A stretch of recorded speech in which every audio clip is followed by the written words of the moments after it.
네, 안녕하세요. 우리 고등 1, 2부 친구들 또 선생님들 반갑고 사랑합니다. 이 시간 사도신경 들이심으로 고등 1, 2부 예배 주님께 드리겠습니다. 전능하사 천지를 만드신 하나님 아버지를 내가 믿사오며 그 외아들 우리 주 예수 그리스도를 믿사오니 이는 성령으로 잉태하사 동정녀 마리아에게 나시고 본디오 빌라도에게 고난을 받으사 십자가에 못 박혀 죽으시고 장사한 지 사흘 만에 죽은 자 가운데서 다시 살아나시며 하늘에 오르사 전능하신 하나님 우편에 앉아 계시다가 저리로서 산자와 죽은 자를 심판하러 오시리라. 성령을 믿사오며 거룩한 공예와 성도가 서로 교통하는 것과 죄를 사하여 주시는 것과 몸이 다시 사는 것과 영원히 사는 것을 믿사옵나이다. 아멘. 네, 우리 첫 찬양으로 주의 자비가 내려와라는 곡으로 주님께 찬양하겠습니다.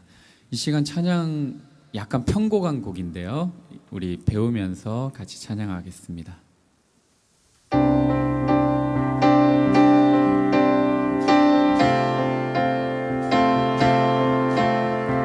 주의 자비가 내려와 우리를 구원하시고 우리를 사랑하시고 지금도 우리와 동행하시는 그분께 주의 자비가 내려와 내려와 주의 자비가 봄비같이 주의 자비가 내려와 나를 덮네. 우리 박수 치면서 주의 자비가 내려와 내려와 주의 자비가 봄비같이 주의 자비가 내려와 나를 덮네. 해요 주의 자비 하신가 해요 주의 은혜로 해요 나는 영원히 춤추리.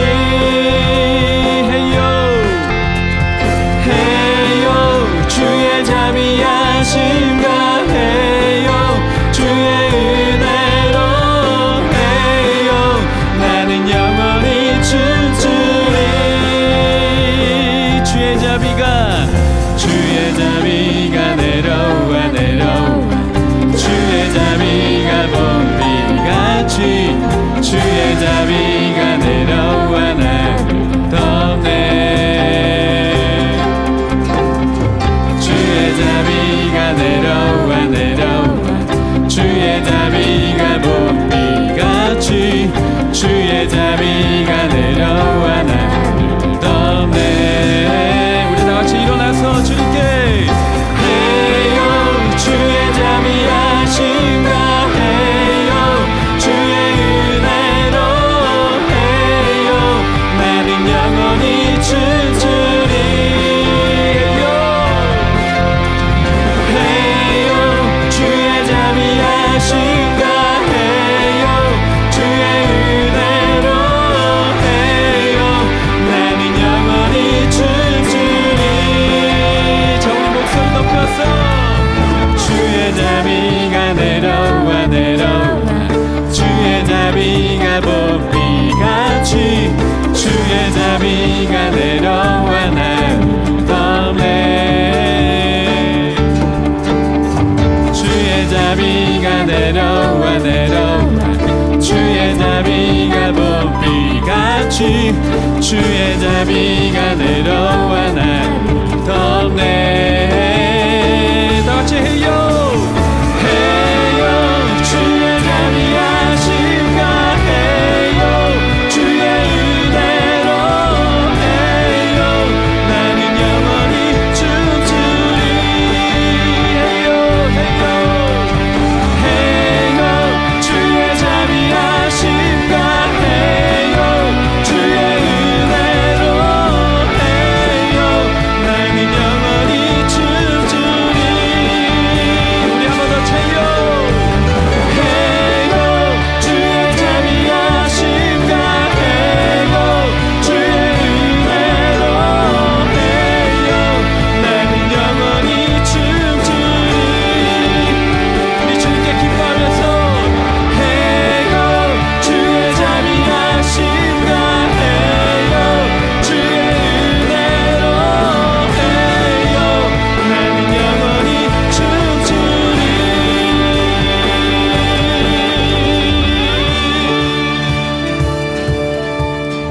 함께 영광의 박수 올리겠습니다.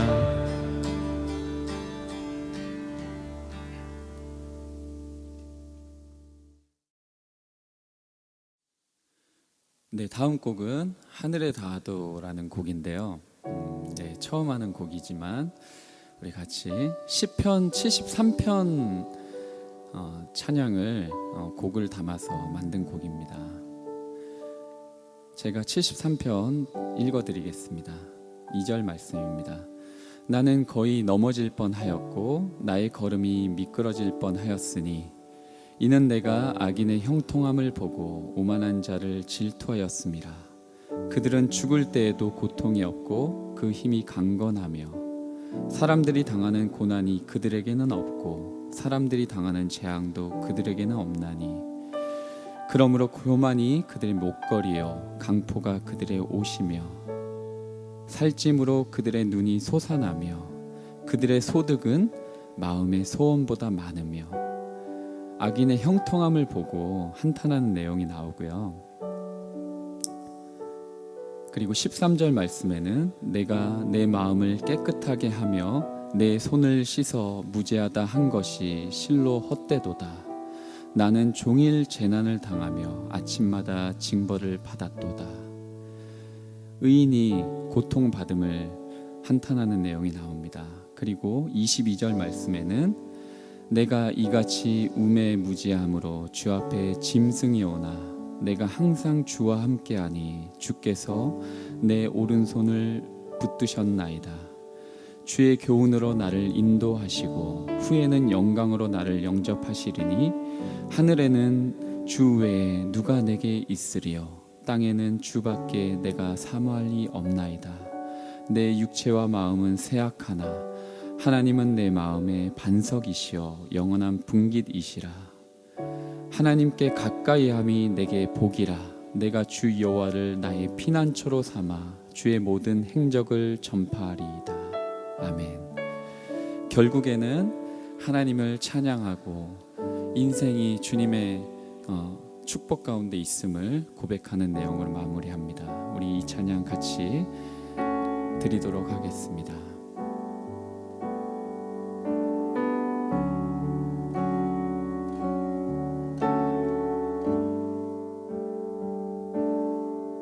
같은 길에서 다른 계절을 만나고 기쁨 슬픔 반복되는 모든 시간 속에서 주님을 바라보네. 같은 길 위에 나의 계절을 아시고 근심 평안 공존하는 모든 상황 속에서 주 나를 살피시네.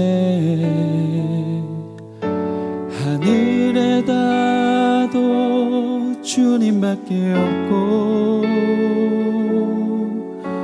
땅 위에 놓여도 주님밖에 없네. 인생을 걸을 때 주를 따라가고 내 삶이 닿을 때 주님 곁에 있네. 우리 같이 찬양할까요? 같은 길에서 다른 계절을 만나고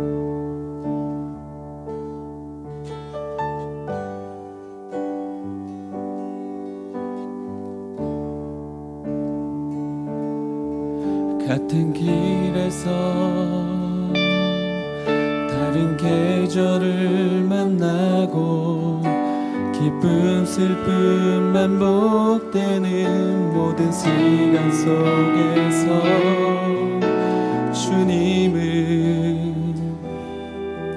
바라보네. 같은 길 위에 다른 계절을 아시고 근심 평안 공존하는 모든 상황 속에서 주 나를 살피시네. 하늘에 닿아도 주님밖에 없고, 땅 위에 놓여도 주님밖에 없네.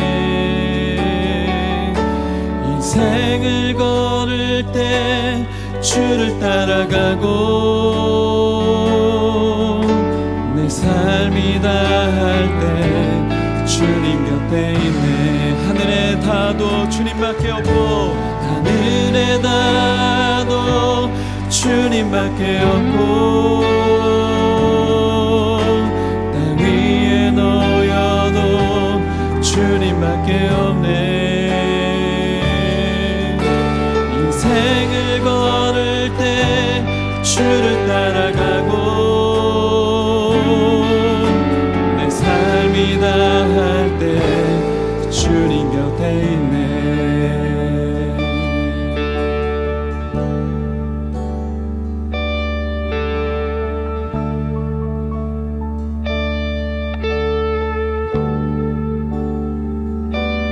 뭔가 마음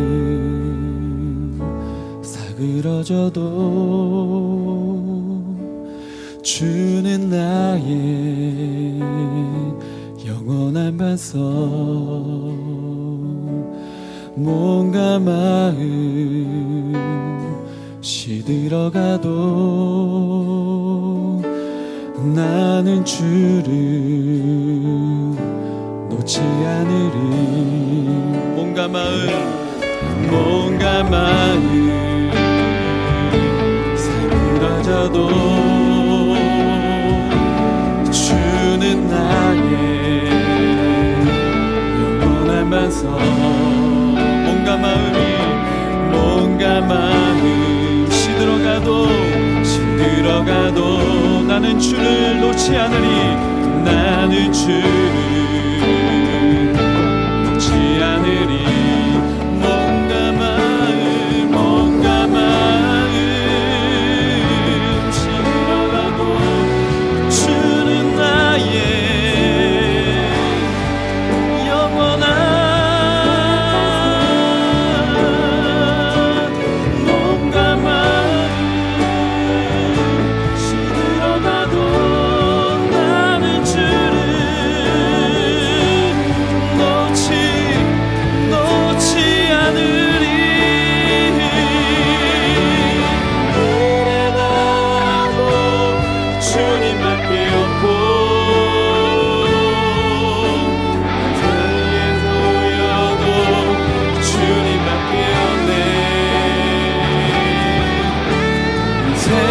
걸을 때 주를 따라가고, 내 삶이 다할 때 주님 곁에 있네. 하늘에 닿아도 주님밖에 없고,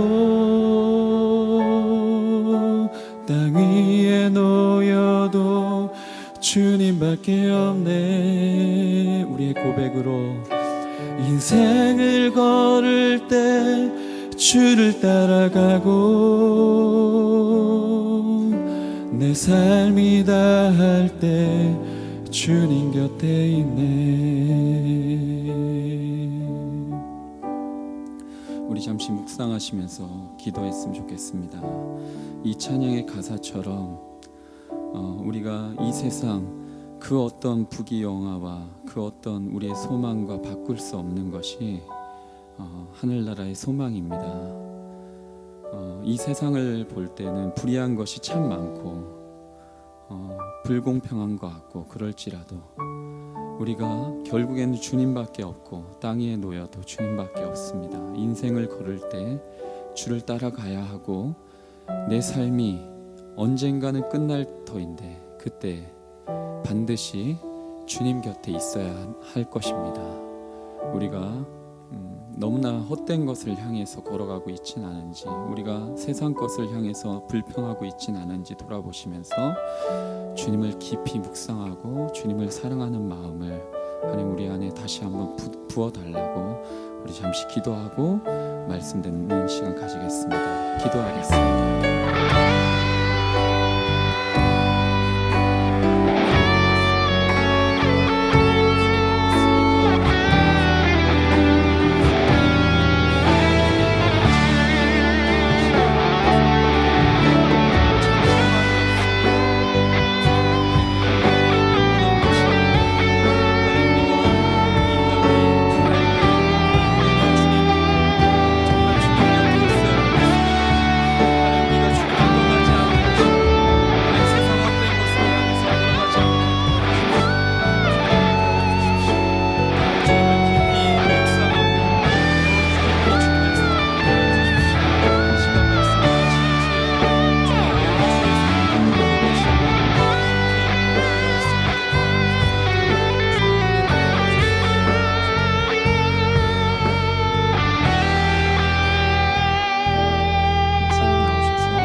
하나님을 만나는 것이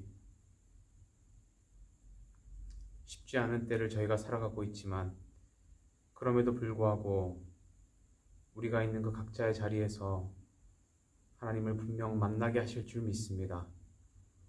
예수 그리스도가 오신 이 날과 또 한 해를 마무리하는 이 시점에 우리에게 가장 크게 보이는 것이 예수 그리스도가 되시는 줄 믿습니다.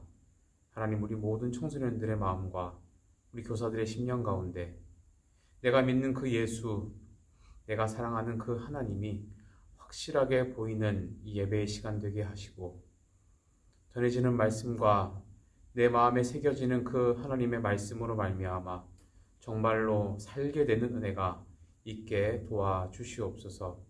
각자의 자리에서 하나님을 진심으로 고백하게 하시고 우리의 마음 온 전심을 다해 하나님을 찬양했을 때, 또 하나님을 찬양할 때 우리의 모든 심령이 하나님을 기쁘게 하고 하나님 또한 그 찬양을 받으시는 놀라운 은혜의 시간 되게 하여 주시옵소서. 이 시간 듣는 말씀 가운데 하나님 새롭게 깨닫는 영을 허락하여 주시고 한 해를 마무리하며 또 새로운 한 해를 시작하는 이 시점에 또 하나님의 뜻이 분명히 무엇인지 알 수 있는 은혜를 허락하여 주시옵소서. 감사드리며 예수님 이름으로 기도하옵나이다. 아멘. 자, 우리 함께 말씀 봅시다. 오늘 말씀은 사무엘상 16장 6절에서 13절 말씀입니다. 사무엘상 16장 6절에서 13절 말씀. 목사님이 봉독하도록 하겠습니다. 각자의 자리에서도 성경 펴시고 이 말씀 함께 읽으면 좋겠습니다. 목사님이 읽습니다. 그들이 오매 사무엘이 엘리압을 보고 마음에 이르기를 여호와의 기름 부으실 자가 과연 주님 앞에 있도다 하였더니 여호와께서 사무엘에게 이르시되 그의 용모와 키를 보지 말라. 내가 이미 그를 버렸노라. 내가 보는 것은 사람과 같지 아니하니 사람은 외모를 보거니와 나 여호와는 중심을 보느니라 하시더라. 이새가 아비나답을 불러 사무엘 앞을 지나가게 하매 사무엘이 이르되 이도 여호와께서 택하지 아니하셨느니라 하니 이새가 산마로 지나게 하매 사무엘이 이르되 이도 여호와께서 택하지 아니하셨느니라 하니라. 이새가 그의 아들 7을 다 사무엘 앞으로 지나가게 하나 사무엘이 이새에게 이르되 여호와께서 이들을 택하지 아니하셨느니라 하고 또 사무엘이 이새에게 이르되 내 아들들이 다 여기 있느냐. 이새가 이르되 아직 막내가 남았는데 그는 양을 지키나이다. 사무엘이 이새에게 이르되 사람을 보내어 그를 데려오라. 그가 여기 오기까지는 우리가 식사 자리에 앉지 아니하겠노라. 이에 사람을 보내어 그를 데려오매 그의 빛이 붉고 눈이 빼어나고 얼굴이 아름답더라. 여호와께서 이르시되 이가 그니 일어나 기름을 부으라 하시는지라. 사무엘이 기름 뿔병을 가져다가 그의 형제 중에서 그에게 부었더니 이날 이후로 다윗이 여호와의 영에 크게 감동되니라. 사무엘이 떠나서 라마로 가니라. 아멘.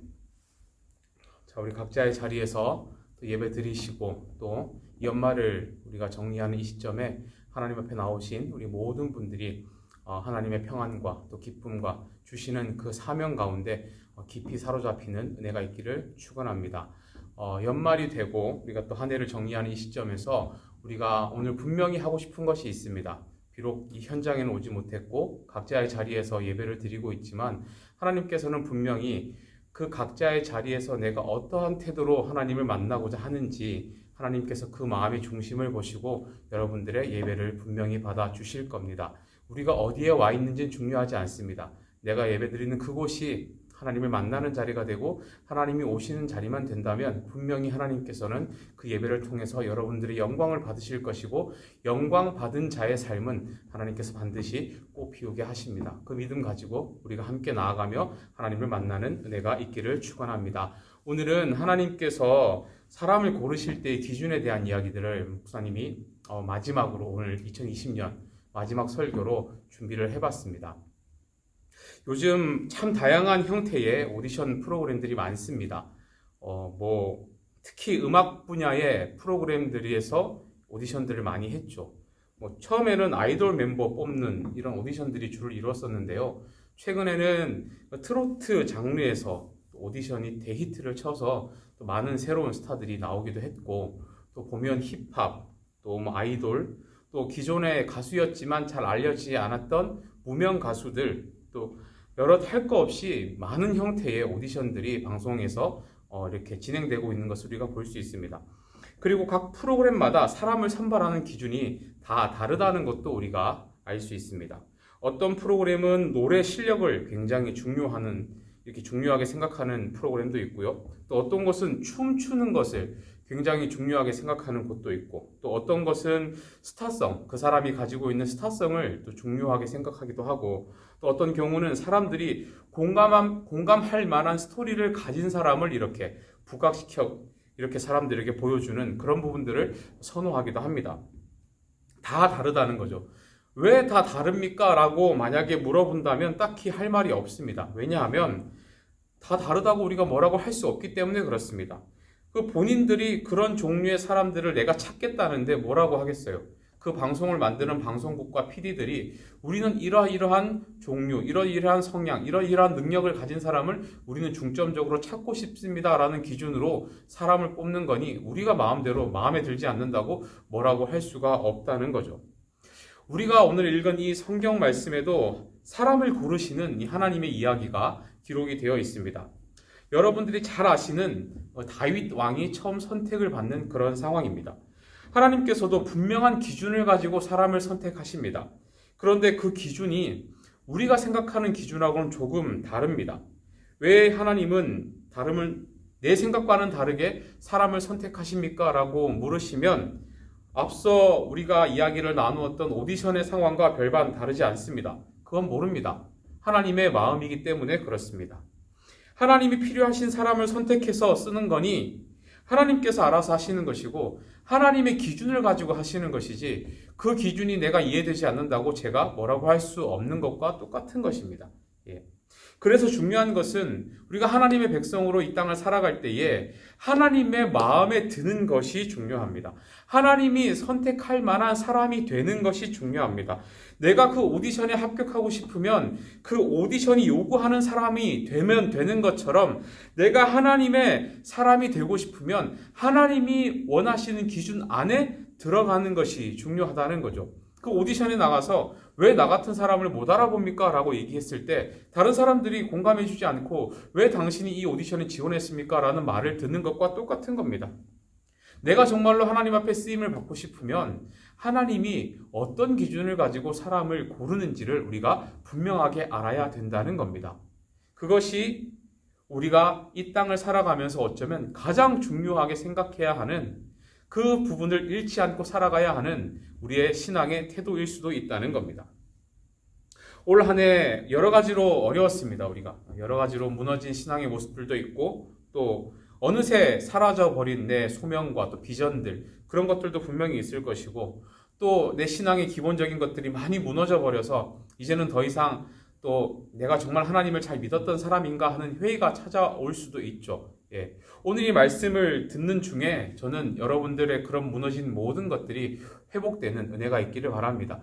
내가 어떻게 하면 하나님의 마음에 드는 사람이 될 수 있는가라는 것을 고민하다 보면 분명히 그 하나님께서 그 말씀의 중심 가운데 네가 무엇을 하고 어떠한 중심으로 살아야 하는지를 분명히 깨닫게 하시는 은혜가 있을 거라고 목사님은 믿습니다. 오늘의 이 스토리는요, 이런 배경들을 갖고 있습니다. 사울이라는 왕이 있습니다. 이스라엘의 초대 왕이었습니다. 그는 용모가 굉장히 좋은 사람이었습니다. 누가 봐도 저 사람 왕이 될 만한 인물이네 하는 그 정도의 키와 또 좋은 용모를 가지고 있었던 그런 사람이었습니다. 그런데 안타깝게도 이 사람이 하나님께 버림을 받습니다. 그가 버림을 받은 이유는 분명합니다. 굉장히 간단해요. 하나님을 경외하지 않았기 때문입니다.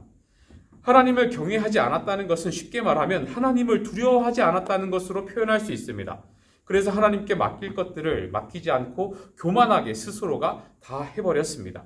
하나님께 제사 드리는 것은 제사장만 할 수 있는 부분임에도 불구하고 본인 스스로가 내가 할 수 있다 그러고 해버렸고, 또 하나님이 이런 것들은 하지 말라라고 분명하게 말씀하셨음에도 불구하고 그것을 무시하고 내 생각에 옳은 대로 내가 하고 싶은 대로 했던 그런 사람이었습니다. 결국 그와 같이 하나님을 경외하지 않고 두려워하지 않았던 이 사람을 결국 하나님께서 버리십니다. 그리고 하나님께서는 이스라엘의 새로운 왕을 세우시기로 결정하십니다. 사무엘을 부르시고 이 사무엘에게 한 임무를 부여하십니다. 너는 가서 내가 너에게 지명하는 그 사람에게 기름을 붓고 오거라 라는 명령을 하세요. 여기서 기름을 붓는다는 것은 크게 두 가지 경우에만 일어나는 일입니다. 첫 번째는 하나님께 제사를 드리는 제사장에게 그 제사장을 세울 때 기름을 붓거나, 두 번째는 하나님 나라의 그 나라를 통치하는 왕을 세울 때 기름을 붓습니다. 그렇기 때문에 기름을 부으라는 것은 이 땅 가운데 하나님이 통치하시는 그 하나님의 이스라엘이라는 나라 속에 영적 지도자를 세우거나 아니면 나라의 지도자를 세울 때만 하는 일이었습니다. 그런데 이 사무엘에게 기름을 부으라는 것은 곧 무엇을 의미하는 겁니까? 왕을 세우고 오라라는 것을 의미하는 겁니다. 자, 어쩌면 이 사무엘에게는 이 명령이 좀 곤란했을 수도 있습니다. 왜냐하면 아직 사울이라는 왕이 살아있기 때문에 그렇습니다. 왕이 멀쩡히 살아있는데 또 다른 왕에게 기름을 붓는다는 것은 어쩌면 반역처럼 보일 수도 있는 겁니다. 그런데 사무엘은 이 불편한 하나님의 뜻에 순종을 합니다. 그래서 그 베들레헴이라는 그곳에 거주하는 그 이새의 가족을 만나러 갑니다.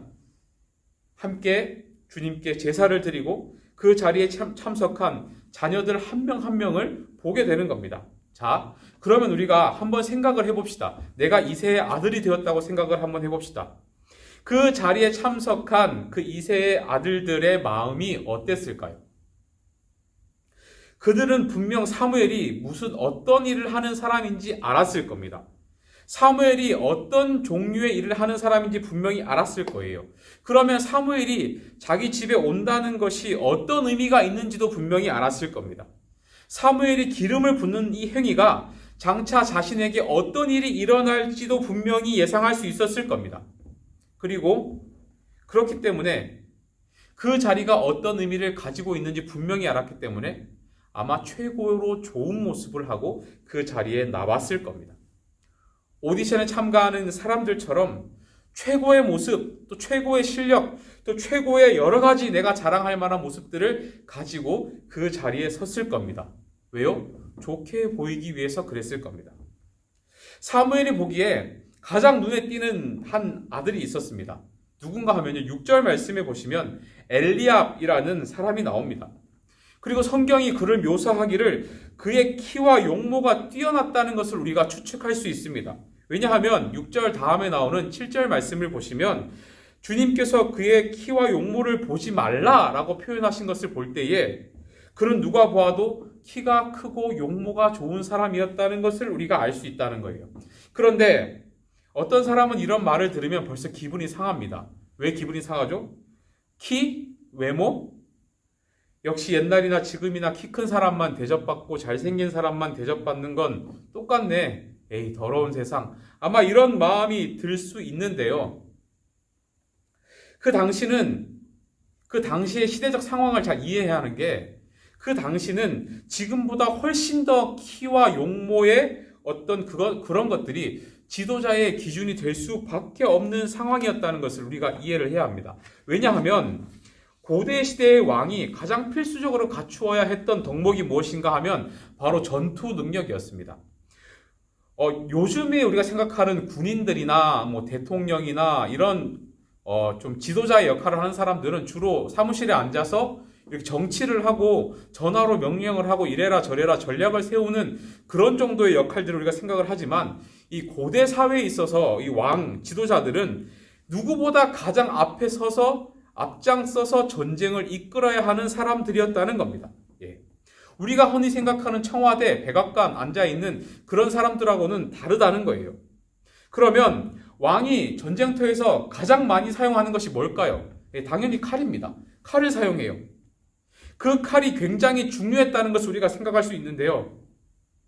그리고 그 검의 길이는 결국 뭐에 비례하게 돼 있냐면 그 왕의 키, 그 왕의 팔 길이에 비례할 수밖에 없는 겁니다. 다시 말하면 팔이 짧은 사람은 어쩔 수 없이 짧은 칼을 써야 되고 팔이 길고 키가 큰 사람은 큰 칼을 쓸 수 있는 거예요. 그러니까 팔이 짧고 키가 작은 사람은 아무리 내가 용기가 많고 싸움을 잘한다고 할지라도 전쟁터에 나가면 긴 칼에 먼저 상처를 입고 내가 부상을 당할 확률이 높아지는 겁니다. 그래서 어쩔 수 없이 앞에서 이끄는 사람들은 용모가 좋고 풍채가 좋고 키가 크고 등치가 좋은 사람, 이런 사람들이 선호되었다는 거예요. 다시 말하면 이 당시에 키가 크다는 것은 그만큼 지도자로서 제대로 된 자격을 갖추고 있다고 볼 수 있다는 겁니다. 다시 말하면 이 엘리압이라는 다윗의 형은 이새의 첫째 아들은 왕이 될 만한 모든 스펙을 갖추고 있었다라고 볼 수 있다는 겁니다. 사람들이 보기에 다른 사람이 봐도 이 사람이 왕이 될 만한 사람이라는 것이 납득이 되는 그런 인물이었다는 거예요. 그런데 흥미로운 사실이 무엇인가 하면요, 하나님께서는 한마디로 그 사람을 거절하세요. 우리가 7절 말씀을 우리가 함께 읽어봅시다. 7절에 이렇게 기록합니다. 여호와께서 사무엘에게 이르시되 그의 용모와 키를 보지 말라. 내가 이미 그를 버렸노라. 내가 보는 것은 사람과 같지 아니하니 사람은 외모를 보거니와 나 여호와는 중심을 보느니라 하시더라. 자, 뭐라고요? 뭘 보지 말라고요?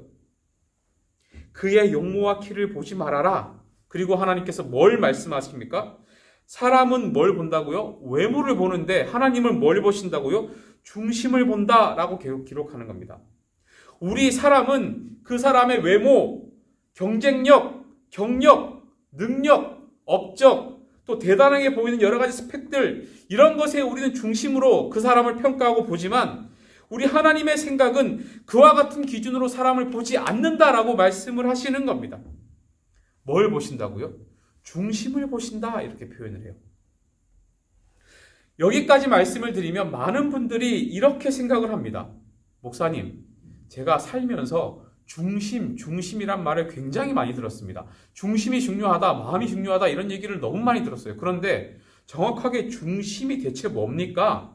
제가 이 중심에 대해서 제대로 알아야 하나님 마음에 들 거 아닙니까? 라는 질문이 들 거예요. 예. 보통 우리가 일반적으로 중심이라고 하면 제일 먼저 떠오르는 것이 진심이라는 표현입니다. 혹은 마음가짐, 태도, 이런 것들을 생각해요. 그런데 이 중심이라는 말을 우리가 원어적인 표현으로 보면 히브리어로는 레브, 또 레바브라는 단어이고요. 헬라어로는 칼디아라는 단어를 쓰는데요. 이 두 단어가 가지고 있는 의미는 사실상 우리 한국말로는 좀 번역이 불가능한 단어입니다. 정확하게 이런 의미다라고 표현하기는 조금 부족해요. 한국말로 표현하면. 그런데 그나마 가장 그 표현에 적합한 단어를 찾는다면 아마도 진심, 감정, 마음가짐, 이런 표현이 아니라요, 아마 동기, 영어로 motivation이라는 이 단어가 적당할 듯해요. 동기. 그렇기 때문에 우리가 이 동기라는 말을 써서 우리가 함께 읽었던 7절 말씀을 다시 읽어보면 이렇게 읽을 수 있는 거예요. 사람은 외모, 즉 그럴듯하게 보이는 부분, 누가 봐도 납득될 만한 모습, 저 정도면 하나님도 인정하실 거야 하는 그런 것들을 보지만 우리 주님은 뭘 본다고요? 우리의 동기를 보신다라고 우리가 번역이 가능하다는 겁니다. 다시 설명드리면요, 이렇게 질문할 수 있어요. 너 예배 왜 드리니? 너 신앙생활 왜 하는 거니? 너 수련회는 왜 갖고 싶고, 너 단기 성경을 왜 가기하려고 하는 거니? 너 왜 내 인생에 하나님이 필요한 거니? 너 왜 너의 인생을 성공하고 싶은 거니? 너 왜 남들보다 잘 돼야 된다고 생각하니?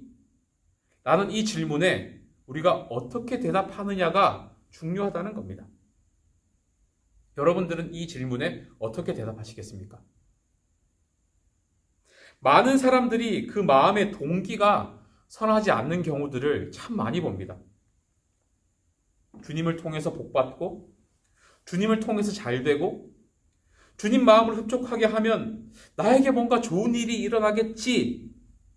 내가 헌금을 열심히 하면 내 사업에 좋은 일이 생기겠지. 내가 기도를 열심히 하면 이 코로나 같은 무서운 전염병은 걸리지 않겠지. 이런 동기들이 있어요. 이런 마음의 기대들이 있습니다. 물론 이런 마음들이 무조건 잘못된 것은 아닙니다. 저는 이렇게라도 하나님을 기쁘게 해드렸으면 좋겠습니다. 하지만 우리가 한 걸음 더 나아가서 생각해 봐야 하는 것은 지금 우리 그 마음의 동기가 어디를 향해 있냐는 겁니다. 주님을 향한 관심입니까? 아니면 내가 그 관심의 중심에 있는 겁니까? 정말로 주님의 마음을 흡족하게 해드리기 위해서 그런 것들을 하는 겁니까? 아니면 그것들을 통해서 내가 더 잘되기 위해서 그런 것들을 하고 있는 겁니까? 이 여기서 말하는 중심이라는 것은 바로 이러한 동기를 말하는 것입니다. 오늘 이 이야기에 나오는 다윗을 제외한 모든 형제들은 바로 이 기준에서 탈락을 했습니다. 하나님 보시기에 동기가 선하지 못했습니다. 사무엘이 자신들을 찾아왔다는 것 자체가 무엇을 의미하는 것이 너무도 잘 알고 있었기에 아마도 그들 각자는 하나님께서 기뻐하지 않는 동기들을 가지고 그 자리에 나왔을 것으로 추측해 볼 수 있습니다. 그래서 하나님께서 그들을 보시고 적합하지 않다라고 말씀을 하셨다는 겁니다. 만약 내가 사무엘에게 선택을 받는다면 굉장히 출세를 할 수 있겠지. 내가 만약에 왕으로 선택되지 않더라도 지금 내가 저 사람에게 잘 보이면 뭔가 대단한 중책을 맡을 수는 있겠지. 아마도 그런 마음으로 그 자리에 왔을 것이라고 생각해 볼 수 있을 것 같습니다. 그런데 여러분, 하나님의 기준은 무엇이었습니까? 그렇게 나왔던 그 모든 사람의 삶을 하나님께서는 거절하셨습니다. 그들이 드렸던 예배를 받지 않으셨습니다. 누가 보아도 좋아 보이는 그 기준을 하나님께서는 선택하지 않으셨습니다. 그리고 누가 선택받은 겁니까? 그 모든 출세의 기회에 전혀 관심조차 없었던 한 아들, 심지어 그 자리에 있지도 않았던 그 아들, 다른 모든 형제들은 가장 좋은 옷을 입고 가장 좋아 보이는 준비를 하고 각자의 장점들을 어필하며 스스로 좋아 보이는, 어떻게든 좋아 보이려고 애쓰는 그 자리에 자신 스스로는 전혀 관심조차 없이 홀로 들에서 양을 치고 있었던 그 다윗이라는 그 인물이 결국은 하나님의 마음에 쏙 든다는 평가를 받게 되고 그가 기름 부음을 받게 되었다는 것입니다. 이상하죠? 다른 모든 사람들은 각자의 출세를 위해 그 데뷔의 기회를 얻기 위해서 그렇게 모든 노력들을 기울이고 있는데 그런 것에 전혀 관심이 없었던 이 다윗이, 오히려 그 자리에 있지도 않았던 그 다윗이 그저 넓은 들판에서 초라한 모습으로 자신의 주어진 일상에 그저 성실히 살아가고 있었던 그 사람이 하나님의 기준에 맞는 사람이었다는 겁니다. 하나님께서 그 사람을 마음에 들어 하셨다는 거예요. 어떤 면이 하나님의 마음에 들었을까요? 오늘 이 자리에서 두 가지를 권면합니다. 첫 번째는 여러분, 우리가 하나님의 기준에 합당한 사람으로 하나님의 마음에 들고자 한다면 오늘 이 다윗이 보여주는 것처럼 일상에 성실한 사람들이 되어야 합니다. 잘 보이고 싶다고 잘 보일 수 있는 게 아닙니다. 하나님이 보시는 그 동기라는 기준은, 그 마음의 중심은 평소에 우리가 주어진 삶을 어떠한 마음으로 잘 살아가고 있는지, 하나님께서 주신 그 기회와 모든 것들을 내가 얼마나 선한 동기로 선용하며 잘 책임있게 살아가고 있는지 하나님께서는 그걸 보신다는 겁니다. 그것이 기준이 된다는 거예요. 내가 학생이라면 학생의 본분을 다하는 것, 내가 엄마라면 가정을 지키는 그 모든 일에 있어서 본분을 다하는 것, 내가 아빠라면 가장으로서 지켜야 할 본분을 다하는 것, 그것이 하나님의 마음에 드는, 하나님이 보시는 중심이라는 겁니다. 하나님은 그것을 보십니다. 여러분, 각자의 삶에서 먼저 최선을 다할 수 있기를 바랍니다. 우리 일상에서의 영성은 내가 속한 그곳에서 얼마나 내가 성실하게 살아가는지, 거기에서부터 꽃을 피게 됩니다. 잘 보이고 싶다고 내가 뭔가를 잘 어필한다고 되는 게 아니에요. 사람 눈은 그렇게 속일 수 있습니다. 사람 마음은 그렇게 뺏을 수 있습니다. 하지만 하나님께서 보시는 기준은 내 일상에서 나에게 주어진 모든 것들을 내가 얼마나 책임있게 잘 살아가고 있는가, 그것이 하나님이 보시는 중심, 동기의 기준이 된다는 겁니다. 우리 모든 계산의 청소년들과 우리 선생님들께서는 각자의 자리에서 내 일상 속에서 정말로 최선을 다하시며 하나님이 보시는 선한 동기를 가지시고 살아가시는 우리 모든 식구들 다 될 수 있기를 주님의 이름으로 축원합니다. 두 번째 우리가 보아야 할 것이 뭐냐면요, 권면합니다. 오늘 본문에는 다윗의 중심이 대체 어떤 것이었는지 잘 드러나 있지가 않습니다. 다윗의 마음이 어떠했다라는 표현이, 어떤 설명들이 거의 없습니다. 그런데 그가 하나님 앞에 노래한 정말 유명한 시가 있는데요, 그 시편의 고백을 보면 그가 평소에 하나님을 어떻게 생각하고 하나님을 어떻게 고백하고 살았는지 우리가 알 수 있는 대목이 있습니다. 어딘가 하면요, 시편 23편 1절 말씀입니다. 너무나 유명하죠. 여러분들 아마 다 외우고 계실 거예요. 우리 다 함께 잘 아시는 구절이니까 함께 읽어봅시다. 시편 23편 1절 말씀입니다. 여호와는 나의 목자시니 내게 부족함이 없으리로다. 우리 한 번만 더 읽어봅시다. 여호와는 나의 목자시니 내게 부족함이 없으리로다. 아마도 이 부분은 이렇게 재해석해 볼 수 있을 것 같습니다. 하나님, 저 왕궁에 안 들어가도 괜찮습니다. 하나님, 저 출세 안 해도 괜찮습니다. 하나님, 오늘 무슨 특별한 일 없어도 저 괜찮습니다.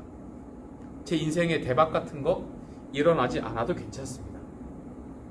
그저 오늘 아침 시작해서 하루 일과를 마칠 때 또 이 하루가 이렇게 지나가는구나 하고 소박하게 끝나도 상관없습니다. 다만 오늘 이 나에게 주어진 일상, 양치러 나와서 이 들판에서 내가 주어진 일상에 최선을 다하는 동안 하나님, 내 몸과 마음과 내 모든 영혼이 주님 한 분만으로 채워질 수 있다면 주님, 저는 그것으로 만족합니다. 이 모든 의미가 응축되어 있는 고백이 여호와는 나의 목자시니 내게 부족함이 없으리로다, 이 고백이라고 생각합니다. 다윗에게 있어서 이 고백은 주님만 한 분만으로 저는 정말로 만족합니다, 이겁니다. 나의 그 어떠한 상황과는 상관없이 주님이면 저는 충분합니다. 저는 그것에 만족합니다, 이 고백인 겁니다. 정말로 한 해를 돌아보는 이 시점에 여러분 입속에서 오늘 이 고백이 함께 터져나올 수 있기를 바랍니다. 여호와는 나의 목자시니 내게 부족함이 없습니다. 주님, 저는 주님 한 분만으로 정말로 만족합니다. 비록 코로나19라는 이 시대를 보내면서 내가 잃은 것도 너무 많고 포기한 것도 너무 많고 내가 할 수 없었던 상황도 너무 많고 뒤를 돌아보면 후회투성이인 시간들이 너무 많았지만 주님, 그래도 주님이 나의 목자 되시기에 저는 만족합니다. 이 고백이면 충분한 겁니다. 말씀을 정리하겠습니다. 여러분, 하나님의 관심은 어디에 있습니까? 우리가 보기에 그럴듯한 인생이 아니라 하나님 한 분만으로 만족하는 그 인생, 그 인생이 결국 쓰임을 받습니다. 누가 보아도 인정할 만한 그런 인생이 아니라 하나님이 보시기에 좋은 그 인생이 쓰임을 받습니다. 여러분 권면합니다. 하나님이 여러분 인생의 동기가 될 수 있기를 바랍니다. 저는 하나님 때문에 예배합니다. 저는 하나님 때문에 신앙생활합니다. 저는 하나님 때문에 성공하고 싶습니다. 저는 하나님 때문에 좀 더 잘 됐으면 좋겠습니다. 저는 하나님 때문에 이 지금의 실패가 하나님 전혀 슬프지 않습니다. 저는 하나님 때문에 지금의 성공에 교만하지 않습니다. 저는 하나님 때문에 공부하고 저는 하나님 때문에 나의 일상에 최선을 다합니다. 이런 고백들이 우리 입속에서 끊이지 않기를 바랍니다.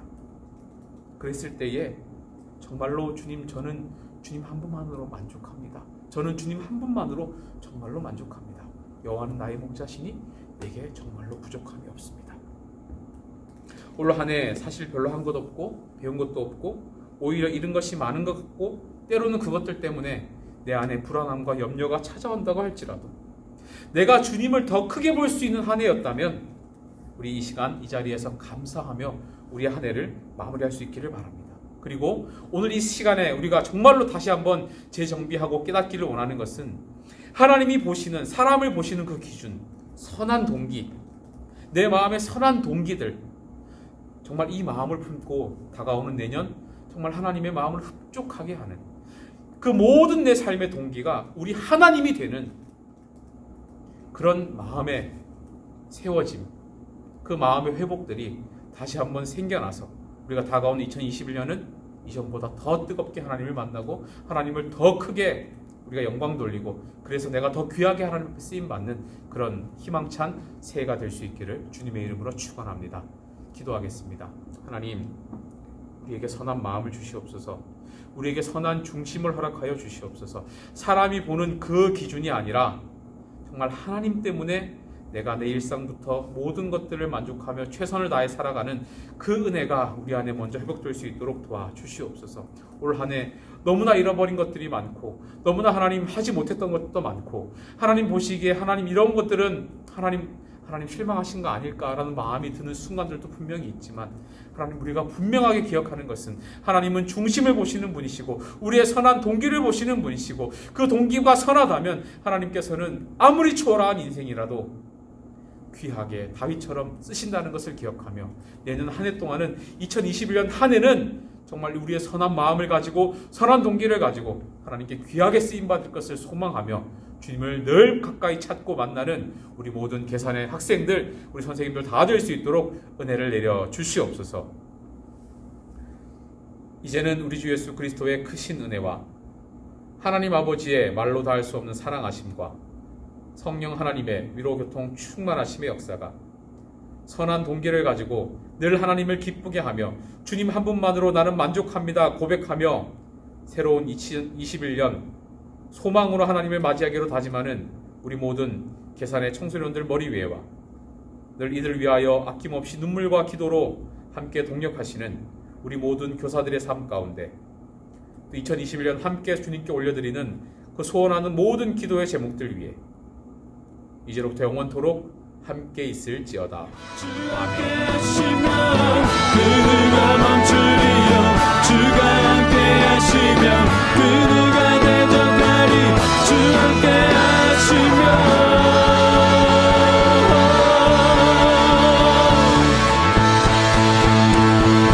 주 함께 하시면